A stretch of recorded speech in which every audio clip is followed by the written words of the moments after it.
স্বাগত ডিবিসি সংবাদে আপনাদের সাথে আছি হিমাদ্রি রাহা। জুলাই আগস্টের গণহত্যা মামলায় আন্তর্জাতিক অপরাধ ট্রাইব্যুনালে আনুষ্ঠানিক গ্রেপ্তার দেখানো হয়েছে সাবেক ৯ মন্ত্রী প্রতিমন্ত্রী সহ ১৩ আসামিকে। তবে অন্য মামলায় রিমান্ডে থাকায় আব্দুর রাজ্জাককে আজ হাজির করা হয়নি।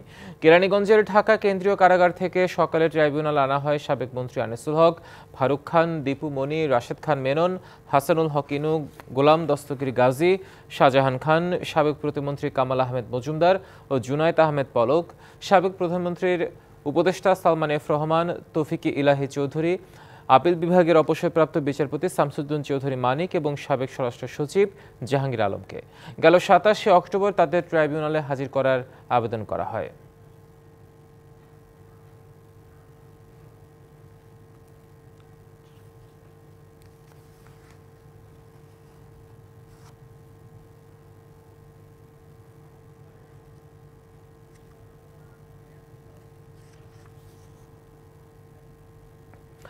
দর্শক, এ বিষয়ে বিস্তারিত জানাতে সেখান থেকে যুক্ত হচ্ছেন সহকর্মী আরিফুল ইসলাম।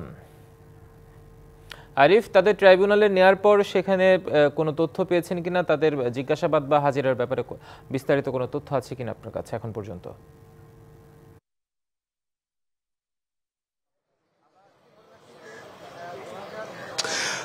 দেখুন হিমাদ্রি, আমরা যতটুকু জানতে পেরেছি যে এখন ১৪ জনের মধ্যে ১৩ জনকে কিন্তু হাজির করা হয়েছে আজকে, শুধুমাত্র আব্দুল রাজ্জাক ছাড়া। কারণ আব্দুল রাজ্জাক এখন রিমান্ডে আছেন, তাই তাকে আনা যায়নি বা আনা হয়নি। এর পাশাপাশি আরেকটি বিষয় জানিয়ে রাখি যে এখন যে দুটি মামলা তাদেরকে গ্রেফতারি পরোয়ানা জারি করা হয়েছে, সেই দুটি মামলার মধ্যে এখন যেটা হচ্ছে আসামি পক্ষের আইনজীবী তারা ভেতরে প্রবেশ করেছেন এবং রাষ্ট্রপক্ষের আইনজীবী রয়েছেন, বিচারপতি রয়েছেন। তো সেক্ষেত্রে রাষ্ট্রপক্ষের আইনজীবী যেটা আজকে মূলত যে কার্যকর সেটা হচ্ছে তারা তদন্ত আসলে কতটুকু হয়েছে, কি পরিমাণ অগ্রগতি হয়েছে সেই প্রতিবেদনটি জমা দেওয়ার কথা রয়েছে।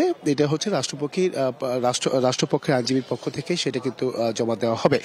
আর এর পাশাপাশি আসামি পক্ষের আইনজীবী আমরা ভেতরে প্রবেশ করতে দেখেছি, তাদের কাছ থেকে যতটুকু জানতে পেরেছি যে তারা যে আজকে ওকালতিনামা যে বিষয়টি আছে, ওকালতিনামা সেটা প্রেরণ করবেন এই আসামি পক্ষের আইনজীবী। তো এক্ষেত্রে সকাল 10:30 নাগাদ কিন্তু এই আদালতটি বসেছে। পাশাপাশি যেটা হচ্ছে যে এখানে বলাই যায় যে পুরো এই বৈষম্য বিরোধী ছাত্র আন্দোলনের গণহত্যার অভিযোগে তাদেরকে কিন্তু এই গ্রেফতারি পরোয়ানা দেখানো হয়েছে। এর আগে তারা বিভিন্ন থানা রাজধানীর যে বিভিন্ন থানা রয়েছে সেই বিভিন্ন থানায় মামলা করা, সেই মামলাতেই কিন্তু তারা এতদিন কারাগারে ছিলেন। কিন্তু আজকে যেটা হচ্ছে যে আন্তর্জাতিক অপরাধ ট্রাইব্যুনালে যে গণহত্যার যে মামলা রয়েছে সেই মামলায় গ্রেফতারি পরোয়ানা আনুষ্ঠানিকতা কিন্তু আজকেই সেটা সম্পন্ন হয়েছে ইতিমধ্যেই। তো সেক্ষেত্রে ১৩ জন আমরা দেখেছি পর্যায়ক্রমে তারা এসেছেন। প্রথমে গোলাম দস্তগীর গাজী, এর পরবর্তীতে এসেছেন দীপু মনি, তার পরবর্তীতে একটি প্রিজন ভ্যানে প্রায় আরো বাকি যে ১১ জন সদস্য রয়েছেন সাবেক সদস্য, তারা প্রত্যেকে কিন্তু এসেছেন। আর একটি বিষয় আরেকটি হিমাদ্রি আরেকটি বিষয় একটু জানিয়ে রাখি, সেটা হচ্ছে যে এখানে মূলত তদন্ত প্রতিবেদনে আজকের দিন যেটা ধার্য করেছে সেটা হচ্ছে আজকের কার্যতালিকায় দুটি মামলা, একটি হচ্ছে মিসকেজের জন্য শেখ হাসিনা আর অপরটি পরোয়ানা জারি করা ওবায়দুল কাদের সহ ৪৫ জনের। তো সবকিছু মিলেই বলা যায় যে আসলে কতক্ষণ সময় লাগতে পারে সে বিষয়টা নিশ্চিত করে বলা যাচ্ছে না। কারণ ১৩ জন যেহেতু আসামি ভেতরে রয়েছে, সেই ১৩ জনের পক্ষে কিন্তু আসামি পক্ষের আইনজীবীরা তারা কিন্তু ওকালতিনামা প্রেরণ করবেন। তার পরবর্তীতে হয়তো বা এই কোর্টটি সম্পন্ন হবে, পরবর্তীতে সিদ্ধান্ত হবে আসলে তাদের মতামতটা কি বা কি হয়েছে আদালতের ভেতরে। এই ছিল এখান থেকে সবশেষ। হিমাদ্রি, আরিফ, আপনাকে ধন্যবাদ আমাদের সাথে যুক্ত হওয়ার জন্য। অন্তর্বর্তী সরকারের মেয়াদ ৪ বছর অথবা আরো কম হতে পারে বলে জানিয়েছেন প্রধান উপদেষ্টা ডক্টর মোহাম্মদ ইউনূস। এছাড়াও নতুন সংবিধানে জনগণের চাহিদা অনুযায়ী গণতান্ত্রিক সরকারের মেয়াদ ৫ বছর থেকে কমিয়ে ৪ বছর করার ইঙ্গিত দিয়েছেন তিনি। আজারবাইজানের রাজধানী বাকুতে অনুষ্ঠিত বিশ্ব জলবায়ু সম্মেলনের ফাঁকে কাতার ভিত্তিক সংবাদ মাধ্যম আল জাজিরাকে দেয়া সাক্ষাৎকারে এসব কথা বলেন প্রধান উপদেষ্টা। জলবায়ু পরিবর্তনে বাংলাদেশ যেসব সংকট মোকাবিলা করছে সেসব বিষয়ও তুলে ধরেন তিনি। বাংলাদেশে নতুন সরকারের চলমান সংস্কার পদ্ধতি, আগামী নির্বাচন, বিভিন্ন দেশের সাথে কূটনৈতিক সম্পর্ক এবং নবনির্বাচিত মার্কিন প্রেসিডেন্ট ডোনাল্ড ট্রাম্পের সাথে সম্পর্ক নিয়েও কথা বলেন ডক্টর ইউনূস। তুলে ধরেন আওয়ামী লীগের সরকারের ১৫ বছরের শাসন আমলে বিভিন্ন দুর্নীতির চিত্র। raise the question, draw attention. It's not about taking some projects here and projects there. No, it's not up to us. It's up to them. We're always saying we are consulting with you. We are not imposing anything. অন্তর্বর্তী সরকার স্থায়ী সরকার নয়, নিয়মিত সরকার 5 বছরের হয়। নতুন সংবিধানে সরকারের মেয়াদ সম্ভবত 4 বছর হতে পারে, কারণ জনগণ সরকারের মেয়াদ কম চায়। সুতরাং অন্তর্বর্তী সরকারের মেয়াদও 4 বছরের কম হওয়া উচিত। এটা আরও কম হতে পারে। এটা নির্ভর করছে মানুষ কি চায়, রাজনৈতিক দলগুলো কি চায়। নতুন নির্বাচন কমিশন গঠনে বৃহস্পতিবারের মধ্যে 10 জনের চূড়ান্ত নামের তালিকা জমা দেবে সার্চ কমিটি। এই তালিকায় বিভিন্ন রাজনৈতিক দল থেকে প্রস্তাব করা ব্যক্তিদেরই প্রাধান্য দেওয়া হবে। এদের মধ্যে বিভিন্ন রাজনৈতিক দল থেকে 3 শতাধিক ব্যক্তির নাম প্রস্তাব করা হয়েছে। রাজনৈতিক অঙ্গন থেকে শুরু করে সাধারণ মানুষ সবার এখন একটি প্রশ্ন, কবে হতে যাচ্ছে ত্রয়োদশ জাতীয় সংসদ নির্বাচন? রাজনৈতিক নেতারাও এ নিয়ে প্রায় কথা তুলছেন। অন্তর্বর্তী সরকারকে চাপ দিচ্ছেন দ্রুত নির্বাচন আয়োজনের।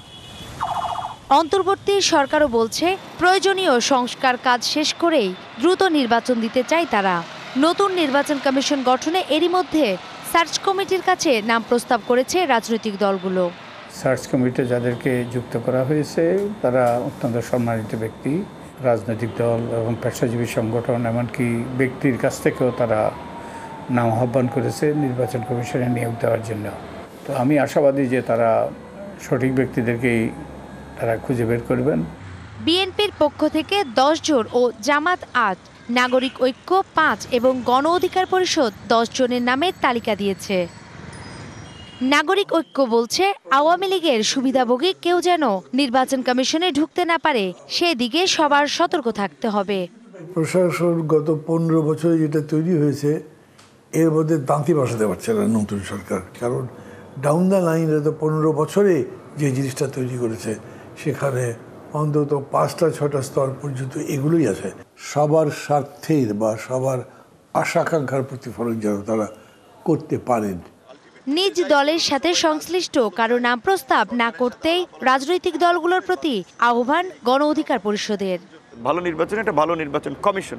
এখন সেখানে আমি যদি আমার দলের কাউকে প্রস্তাব করি সেটা তো অন্যদের কাছে গ্রহণযোগ্য হবে না, আবার অন্য কেউ যদি তার দলের সাথে সংযুক্ত কাউকে প্রস্তাব করে তাহলে তো সেটাও গ্রহণযোগ্যতা পাবে না। সরকারের প্রতি আহ্বান থাকবে যে সরকার যেন নিয়োগের আগে তাদের নিয়ে একটা গণবিজ্ঞপ্তি দেয় বা গণশুনানি করে।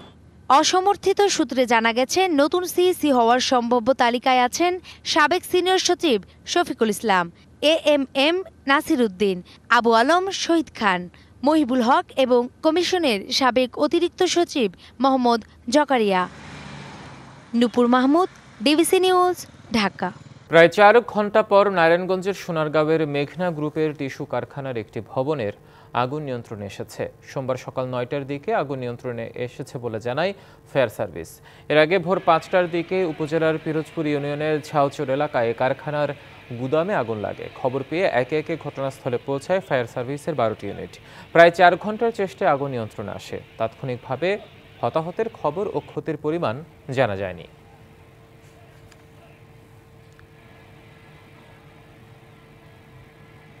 হাইকোর্টের নির্দেশনা অমান্য করে আবারও নির্বিচারে কাটা হচ্ছে যশোর নড়াইল মহাসড়কের গাছ। যদিও দুর্ঘটনার কারণ হতে পারে যুক্তি দেখিয়ে মাত্র 30 থেকে 40টি গাছ কাটার অনুমতি পায় ঠিকাদার। শতবর্ষী এসব গাছ ধ্বংসের এই কার্যক্রমে ক্ষুব্ধ সচেতন মহল। কাটা হচ্ছে বহুবর্ষী মেহগনি, আবারও বিরান হচ্ছে ছায়ায় আচ্ছাদিত যশোর নড়াইল মহাসড়ক। মহাসড়কটি 6 লেনে উন্নীত করার সিদ্ধান্ত হওয়ার পর যশোরের নীলগঞ্জ সেতু থেকে করিমপুর পর্যন্ত 892টি গাছ নিলামে বিক্রি করা হয়। 2 ধাপে গাছ কাটার অনুমতি পায় ঠিকাদারি প্রতিষ্ঠান মেসার্স রাকিব হাসান ও স্বদেশ ট্রেডিং। গত এপ্রিলে তাপপ্রবাহের মধ্যে গাছ কাটা শুরুর পর বাধার মুখে পড়ে ঠিকাদারি প্রতিষ্ঠান। একটি পরিবেশবাদী সংগঠনের রিটের পরিপ্রেক্ষিতে গাছ কাটায় স্থিতাবস্থা দেয় হাইকোর্ট। এরপর উচ্চ আদালতে রিট করে গোড়া কাটা হয়েছে এমন 30 থেকে 40টি গাছ কাটার অনুমতি পায় মেসার্স রাকিব হাসান, কিন্তু নির্বিচারে কাটা হচ্ছে সব ধরনের গাছ। 6 লেন প্রকল্পটি একনেকে পাশ না হলেও গাছ কাটার মহোৎসবে ক্ষুব্ধ স্থানীয়রা। এত মোটা গাছ বা এত পুরাতন গাছ পাওয়া যায় না। এটা যশোর জেলার ঐতিহ্য না, শুধু সমগ্র বাংলাদেশের একটা সম্পদ। গাছ আমরা উজাড় করে দিচ্ছি, পরিবেশ বিপর্যয়ের মুখে পড়ছি।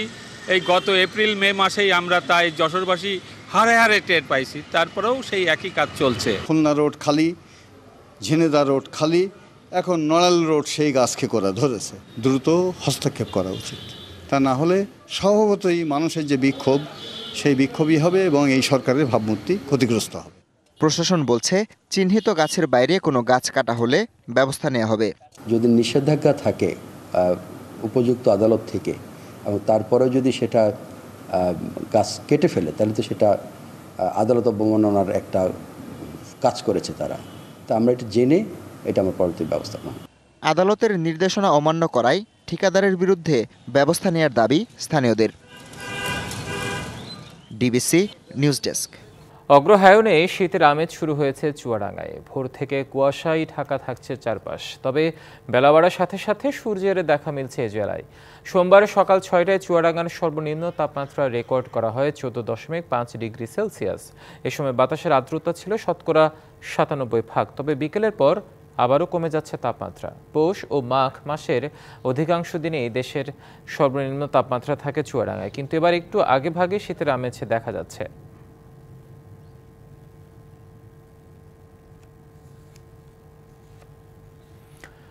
নাটোরে শীতের সবজি বাজারে এলো, দাম সাধারণ মানুষের নাগালের বাইরে।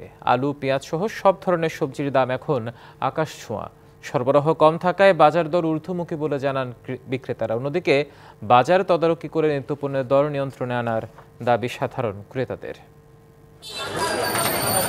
নাটোরে নিচা বাজার, স্টেশন বাজার ও মাদ্রাসা মোড় বাজার শীতকালীন সবজিতে ভরপুর, কিন্তু ক্রেতার জন্য নেই কোনো সুখবর। এই সময় আলুর দাম হওয়ার কথা কেজি প্রতি 20 থেকে 30 টাকা, সেখানে ক্রেতাকে গুনতে হচ্ছে কেজি প্রতি 80 থেকে 85 টাকা। সব কিছুর দাম দেখি সব সময় বাড়তে থাকে।